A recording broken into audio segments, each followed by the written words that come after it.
Welcome this evening to our fireside chat for February of 2021. We've got an outstanding crew on board tonight, and we're looking forward to some exciting conversation here for the next few minutes. We have my friends Ed Singer and Jim Wiley, Anita Thompson. Phil Irmer's there, but he's masquerading as the entire Shintamini District. Very good. Mike Rice, Anita Basinger, thank you very much. Katrina, Eugene, Scott, Fred, and McKay. So we're going to lead off with Scott, and then we're going to go to McKay for an update about his favorite topic called Roundtable. But Scott, take it away, if you will, please. And unmute yourself.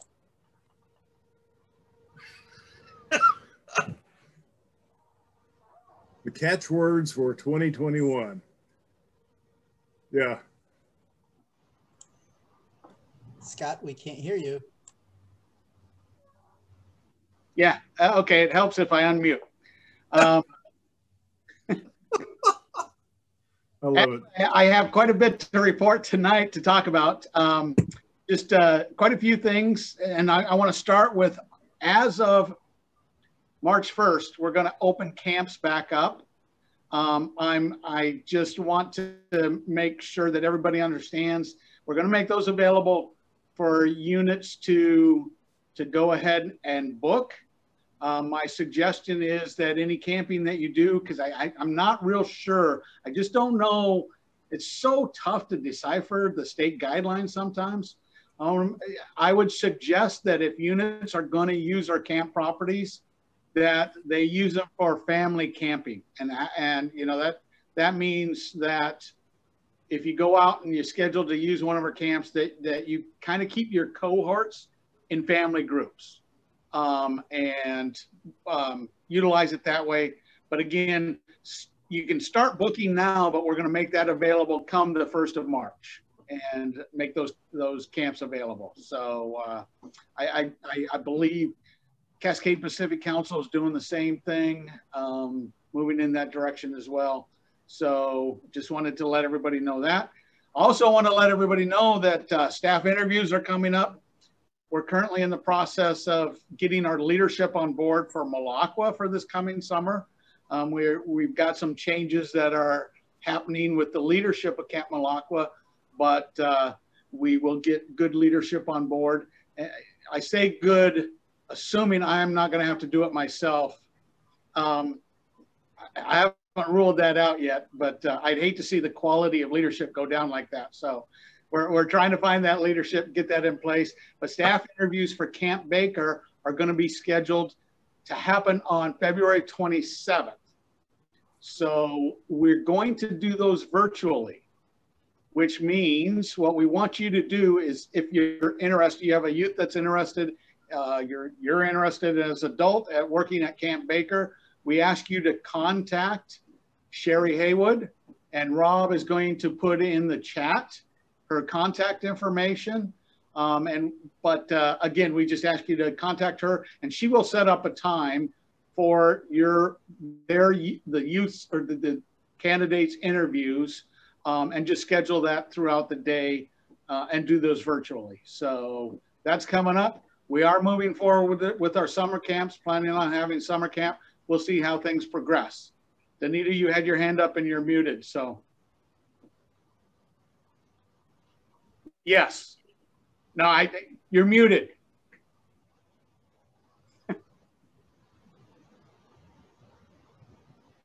There, sorry.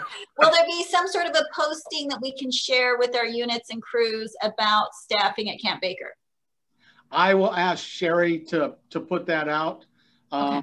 We just actually talked about it last week, and she just came up with the date. We wanted to make sure that it worked. So we're trying to get the information out as fast as possible. It's just, what, 2 Saturdays away, I think? 1 Saturday in 3 days. Yeah, so we will, oh, no, today's Tuesday. So we will get that information out on Facebook, probably post it on Facebook, and get it on the website as well. Do you know how many weeks we're hoping to have Camp Baker? Right now, we're scheduled for 3. Okay. It's pretty thin, to be honest with you. Okay. Oh. So they're funneling them all to those same dates? Not yet. We're looking and hoping that we're actually hoping that our lack of signups right now are because a lot of units are just concerned about what it's going to look like and they can have camp or not. So we're on the same, at the same time that we're setting this up, we have our camping promotion team that meets again next Monday. And we've got information going out to all of our leaders that talks about staff interviews, talks about signing up for camp and doing all those things, and sign up now because we are planning on having camp. Jim? Are over 140 people already registered to go to Baker, so I would think it would be prudent to get registered while space is available. Yeah, because we're going to be limited. We probably are going to be limited on size for those weeks, and we're Sherry and I actually talked last week and put plans into place to make sure that we stayed within our cohorts throughout the week at camp. It's going to look a little bit different than it usually does, but we've got to stay within the state guidelines. So the numbers are probably limited to about 140 per week. So that's the way we're progressing right now. And obviously things will change. The information we're sending out about camp will be kind of in a tier situation. So talks about, you know, if we're at this level, this is what we'll be able to do. If we're at this level, this is what we're going to be able to do. So we're trying to work on that and get all of that out as fast as possible and encourage our units to get signed up now. And obviously, like last year, if something happens and we weren't able to have camp, we would reimburse, you know, any fees that were paid. So, more to come, right? Yes. Correct. So camp, staff interviews. Our next episode of Get Real with Rick Dancer is tomorrow night.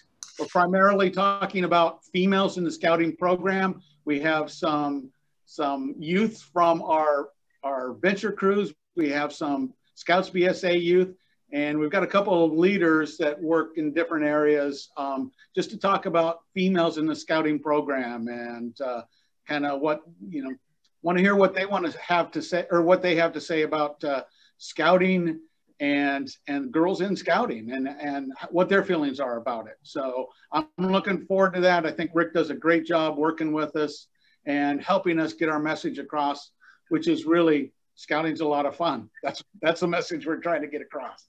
So come join. What time is that? That is at 5 o'clock tomorrow night. And I will mention that there was a reminder that went out not only about this meeting, but also went out about that.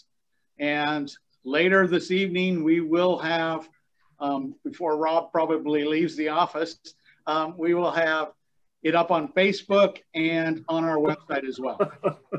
Are you listening, Rob? We already talked about that. That's not new to Rob.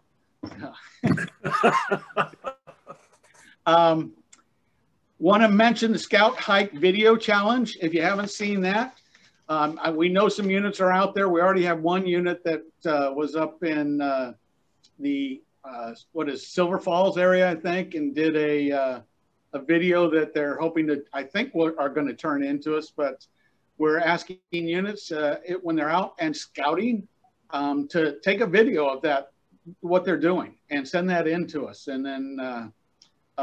We've got that up on the council website as well, so you can click and get more information on that. The unit submitting the top video in each program will win a $100 gift certificate to the Scout Shop. So we've got it broken down into Cub Scout packs, Scouts BSA troops, and venture crews. So take advantage of that. $100 in the Scout store helps you and helps us. Take advantage of that, and we'd love to see what you're doing in scouting. Outdoor Adventure Day this Saturday at Danita. What is it? Junction City Ponds on Highway 99. This side of 6 miles at Eugene. What time? It is 1 o'clock until 4 p.m. We have archery, we have fishing, we have people out there to help take care of anybody and everybody. If you're a scout, come out and join us. If you have anybody that's interested in getting involved in scouting, please encourage them to join us. come on out. We're there to help them out, get them involved, to make sure that they get into the right unit that's going to work for them. So anything more you want to add about? I would say just any units that you guys are involved in, can you please put it on your Facebook, do a mass email. It's good for Cubs. It's good for troops. Anybody that you know, especially if you have anybody who's maybe dropped, or if you know of any packs that have not done anything for months, this would be a really good thing for them to come out and do. We're having each family stick together. We're not putting random children together. We're doing things as a family. So the whole family goes and does archery. Whole family goes and does the obstacle course. Debbie Bauer will be set up with a bunch of activities like they do at day camp. So crafts and activities. We've got a troop that's setting up an obstacle course. It's probably going to be raining, so wear boots and just come out. All of you are invited. Come have fun. Invite new people. So help us promote it if you can in any way, shape, or form. And cool. The last thing that I have, Randy, is hopefully some of you had the opportunity, and I think we had 11 people that joined us live, but we did a recent Facebook Live video, I guess. I don't know what you call it, Facebook Live episode.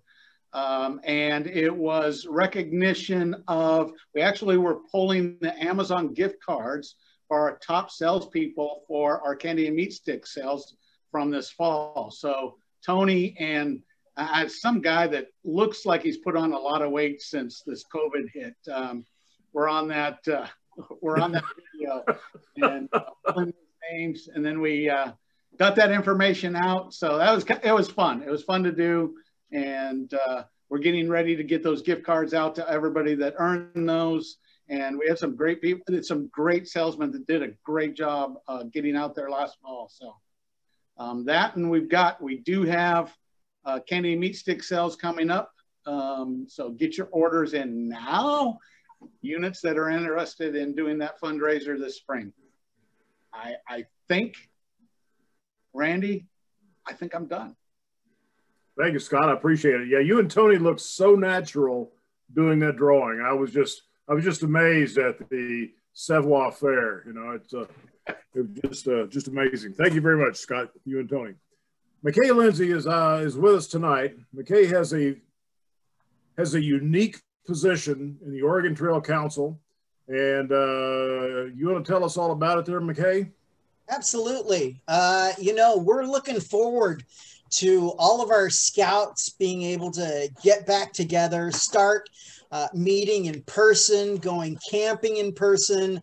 But there's one aspect of scouting that is going to continue to be virtual, and that's going to be our roundtables. We're excited that last month we had an opportunity to just have individual district roundtables. We do that 3 times a year. But again, in March and through March, April, and May, we'll be having our council roundtables. We're excited to be back there, to be able to get everybody together, be able to see all those happy faces in our council. It's an opportunity to get a little bit of extra training, to get some help on your specific positions. We want to make sure that everybody is invited out to our council roundtables on the first Tuesday of every month. We have breakouts for scouts, cub leaders, den leaders, and committee members. So no matter what your position in scouting, we have something to offer to help you. Please make sure that anybody in your units is invited out. We're really working hard to create a good program for our roundtable. And we're excited to be back at it. I truthfully, I kind of missed it in February, missed it just a little bit. And I'm excited to be back in March and be able to offer that to everybody. I have recently been asked to join the council commissioner staff over roundtable, and I'm excited to do it because I think that a trained leader is what every scout needs, and roundtable is part of that training. So invite everybody out. Our next roundtable is on the 2nd of March. And we would like to see everybody there. Come on down. Any questions? How many levels of breakout do you actually have in there, McKay? Our specific breakouts that we have is we have a breakout for Scouts BSA, for Cub Masters, for Weeblo's Den Leaders, for other Cub Den Leaders, and for committee members. So right now we have 5 separate breakouts, something for everybody. So 5 separate breakouts. And we did that specifically because each of those different levels have specific needs. And, you know, it's tough, especially if you're a den leader trying to come up with program every week. We're here to help you develop that program. And so it's a great benefit for anybody at any level of scouting. So how does how does your program work during that hour that you're together for roundtable? Is it a bunch of talking heads, or how does that work? Well, we try to avoid talking heads. You know, unfortunately, on Zoom, you do have a lot of talking heads, but we try to keep it as interactive as possible. We work with our presenters. Matter of fact, tonight I have a meeting with our presenters to make sure that everybody's prepared and to help spread the knowledge out, help give suggestions to each other. We start out, you know, well, I will say that we do start out with opening up our meeting at 6:30 so that districts can make any announcements that they need to. You can, at 6:30, you can go into a breakout room with your district, get any of the current announcements you need, be able to see the faces there, share any information that you need with your district. At 7 o'clock, we bring that back together. We'll have a hot topic that we'll have an opening, hot topic, and then we go into breakouts, a 35-minute breakout for your specific, for your class. And you get to spend time there. And our leaders, our discussion leaders that we have for all of those, you know, they have a kind of a lesson plan that they have out, but we work hard to get them trained to not just be a talking head, but to make it as interactive as possible using this Zoom format that we have learned to use over the last year. Yep. Afterwards, we come back together and have a closing and announcements that are pertinent to the entire council. I would point out, if anybody has announcements that they need shared with your council, make sure to give those to your district executives, because we want to limit the number of announcements, and so they should all be coming through your district executives. Yeah, Eugene had a question. He had his hand up. Eugene. McKay, one of the questions that I've been trying to figure out is on your spreadsheet. Yes. How do we know who was at each month's meeting? Are you going to be listing them separately, everybody that was there for that month, or are you going to have that running chart down the side and just put X's in where the people were?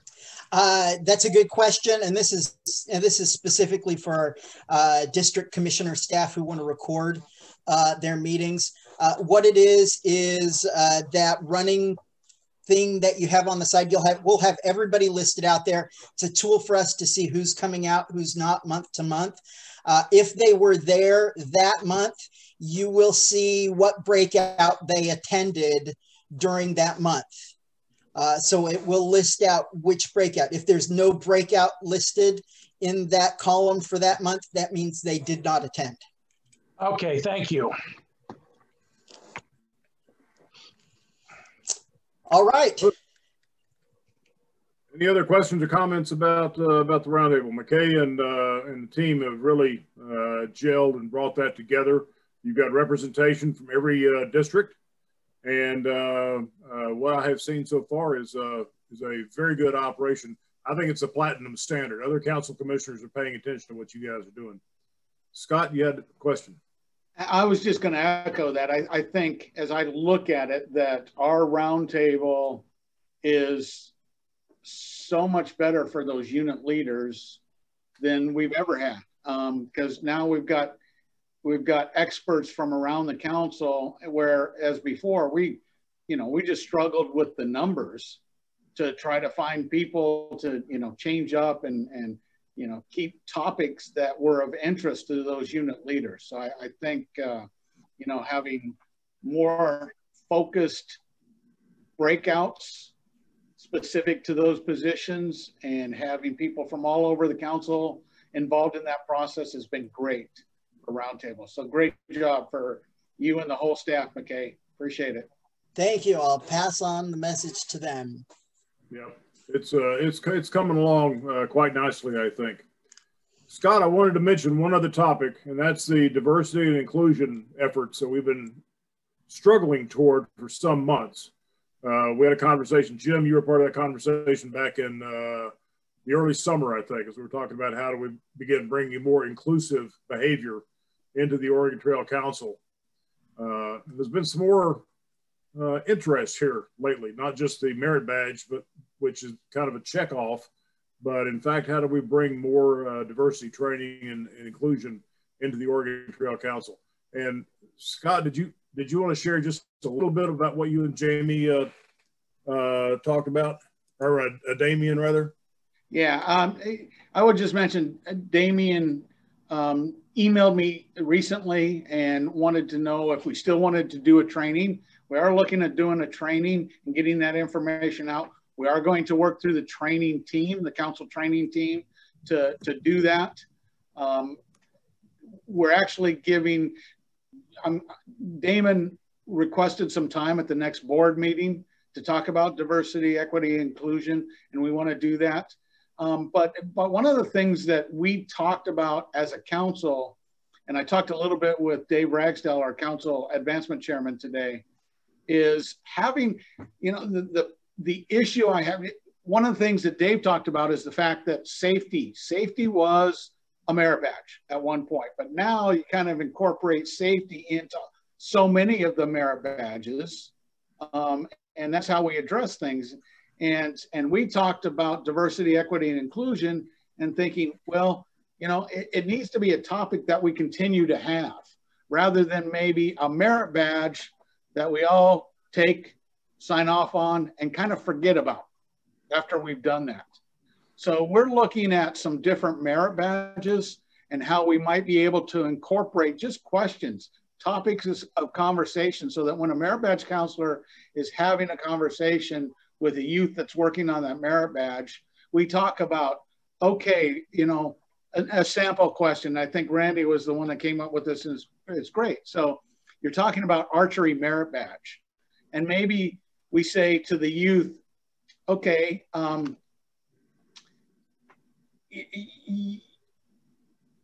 how would you, as talking about archery merit badge, how would you teach archery to a youth that maybe only has one arm? And the thought process is that we help them understand in all of these different merit badges and let them know that, this is not a part of the requirements. Just want to get your thoughts on this. But we want them to understand that not everybody looks like they do. Not everybody is exactly like them. And just ask those different questions and get them thinking about it on a continuous basis. So we're looking at doing something similar to that. We've got to look at the merit badges and kind of incorporate that in. Then we've got to train our merit badge counselors and say, hey, this is not a requirement, an additional requirement. It's just a conversation we want to have with our scouts. So they start thinking through that process and realizing people are going to be different, and just getting them to think about it a little bit. Thanks, Scott. I appreciate that. It's kind of an uphill struggle, but we got to start somewhere, and I think that may be a very good start. Danita, thanks for putting together all the membership efforts that you're going through. I think you and Andy Latone are starting to work it out from an activities and a membership standpoint, all tied together. So that's good cross coordination. The council's district operations committee is up and running. Danita's a big part of that, and we're awfully excited to see all this stuff begin to flow out. Don't mean to be rushing anybody, but we have another meeting to get to, several of us, and it's just kind of the way the world is. Anita, you didn't get a chance to blow your own horn tonight, but you can do it another time. Thanks for everybody for attending tonight. Come on, Anita, shake your head. Yes, you're doing a good job out there. So hang in there. And Katrina, you got to spread the gospel down there in the southern part of the Oregon Trail Council, okay? Because we're all doing good stuff. Claudette, you got 30 seconds. 1, 2, 3, go. Okay, Claudette is just clapping. I can tell. All righty. Rob, thanks. Scott, thanks. Everybody, thanks. Let's head off to our next meeting. Good night.